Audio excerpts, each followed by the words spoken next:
Bueno, guretzako momentu oso zaila dela, ez genuen espero horrelako zozer, inork ez zuen espero, eta egia esan egun oso zaila guretzako. Bai, istripu oso garrantzitsua, oso ez da merezi horrelako klub batek horrelako situazio bat, eta gaur pasatu da.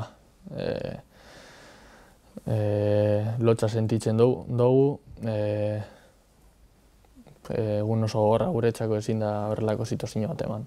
Bai, azkenengo aldian argi dago taldea hobeto zebilela, emaitzak ere hobeak, eta gaurkoa ezin da pasatu esan duten moduan, pasatu da eta guretzako momentu oso zaila. Bigarren B mailako talde batek ezin gaitu eliminatu konpetizio honetan, hain garrantzitsua den konpetizio bat Bilbon, eta esan parkamena eskatu afizio guztiari. Bueno, pasatu danean egin aldugun bakarra da lanean jarraitu, egoera ez da ona, baina ateratzeko lan egin behar da eta jarraitu. Ez da baliozetarako gehiagi sufritzea, sufrituko dugu gaur seguro, baina honek hau ez da paretan, así que jarraitu behar da.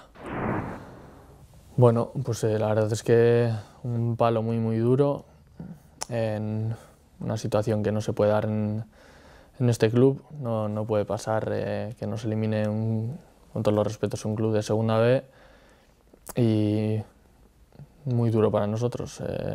La verdad es que estamos avergonzados. Sí, pues el equipo estaba en una dinámica quizá un poquito mejor, sacando mejores resultados y sobre todo en el juego pues viendo mejoras, y nada, lo de hoy es un parón muy importante, muy duro para nosotros, y nada,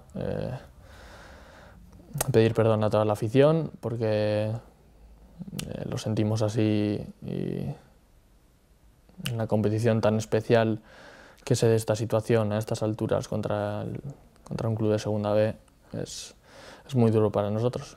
Pero nada, para darle la vuelta tenemos que seguir trabajando, apretando, creyendo y nada, a seguir. Sí, un rival muy poderoso, el otro extremo a lo que ha sido hoy. Tendremos que jugar muchísimo mejor y mejorar en todas las facetas muchísimo si queremos hacer un buen resultado.